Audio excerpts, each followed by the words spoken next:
আমার নবী যেদিন এই দেশ থেকে বিদায় হয়ে যাবে, আমার আল্লাহ জিব্রাইলকে দিয়ে প্রস্তাব পাঠিয়েছিলেন, ও জিব্রাইল আমার বন্ধুর কানে খবর দাও, আমার বন্ধু এই দেশের মাটিতে থাকতে পারবে না, আমার বন্ধু এই রক্ত মাখা জমিনের মধ্যে রাখবো না, আমার বন্ধুর দেহ আমার আরশের ডাইন পাশে দাফন করব।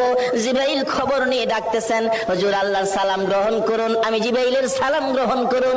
আল্লাহর নবী গো, আপনার দেহ মোবারক আল্লাহর আরশের ডাইন পাশে দাফন হবে, আপনি খুশির সহিত কবুল করুন। আমার নবী কোনো কথা কয় না, দুইটা চোখের পানি ঝরঝর করে ছাড়তেছে। জিব্রাইল বলেন, ইয়া রাসূলুল্লাহ, এত সুন্দর প্রস্তাব নিয়ে আসলাম, কোনো কথা কন না, খালি কাঁদেন কেন জানতে চাই। আমার নবী বলেন, জিব্রাইল রে, তোমার জন্য খুশির খবর হতে পারে, আমি খুশি হতে পারলাম না। কেন পারলেন না? রে জিব্রাইল, আমার দাফন আল্লাহর আরশের ডান পাশে হবে, আমি জানতে চাই আমার গুনাহগার উম্মতের দাফন কই হবে রে? জিব্রাইল বলেন, আপনার উম্মতের দাফন এই জমিনের মধ্যে হবে। আমার নবীর কান্না আরো বেড়ে গেছে। জিব্রাইল, না না, সইতে পারি না, আমি আরশে থাকবো আর আমার উম্মতেরা এই জমিনে থাকবে।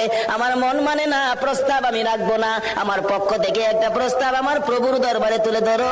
জিব্রাইল রে, আমার গুনাহগার এতিম উম্মতেরা যেই জমিনে থাকবে, আমি নবী আরশে যাব না রে, আমি আমার গুনাহগার উম্মতের পাশে সেই জমিনের মধ্যে শুয়ে থাকবো। আরে দয়ালো নবী, প্রেমের ছবি আর আসবে না জগতে, আমার দয়ালো নবী, প্রেমের ছবি আর আসবে না। হাসর দিনে উম্মত বিনে, হাসর দিনে উম্মত বিনে যাবে না নবীজি বেহেশতে।